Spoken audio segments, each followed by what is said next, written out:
Serious fraud investigation ഓഫീസിന്റെ അന്വേഷണം തടയണമെന്നാവശ്യപ്പെട്ട് മുഖ്യമന്ത്രിയുടെ മകൾ വീണയുടെ ഉടമസ്ഥതയിലുള്ള എക്സാലോജിക് നൽകിയ ഹർജി കോടതി ഇന്ന് പരിഗണിക്കും.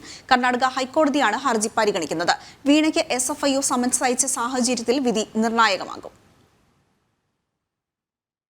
പൊതുമേഖലാ സ്ഥാപനമായ KSIDCയിൽ SFIO പരിശോധന നടത്തിയതിന് പിന്നാലെയാണ് മുഖ്യമന്ത്രിയുടെ മകൾ വീണ വിജയന്റെ ഉടമസ്ഥതയിലുള്ള എക്സാലോജിക് കർണാടക ഹൈക്കോടതിയെ സമീപിച്ചത്. അന്വേഷണം തടയണമെന്നാവശ്യപ്പെട്ടായിരുന്നു ഹർജി ഇന്ന് കോടതി പരിഗണിക്കും. എക്സാലോജിക്കിന്റെ സാമ്പത്തിക ഇടപാടുകളുടെ വിശദാംശങ്ങൾ തേടി SFIO വീണയ്ക്ക് സമൻസ് അയച്ചിട്ടുണ്ട്. കമ്പനി നൽകിയിട്ടുള്ള സേവനങ്ങളെക്കുറിച്ചും സാമ്പത്തിക ഇടപാടുകളെക്കുറിച്ചുമുള്ള രേഖകൾ ഹാജരാക്കണമെന്നാണ് സമൻസിലെ നിർദ്ദേശം. നേരത്തെ അന്വേഷണത്തിനെതിരെ KSIDC ഹൈക്കോടതിയെ സമീപിച്ചിരുന്നെങ്കിലും തിരിച്ചടിയായിരുന്നു ഫലം. നൽകാത്ത സേവനത്തിന് എക്സാലോജിക്ക് 1.72 കോടി കൈപ്പറ്റിയെന്നതടക്കം ഗുരുതര ക്രമക്കേടുകൾ കണ്ടെത്തിയ ROC റിപ്പോർട്ടിന്റെ പശ്ചാത്തലത്തിലാണ് SFIO അന്വേഷണം പുരോഗമിക്കുന്നത്.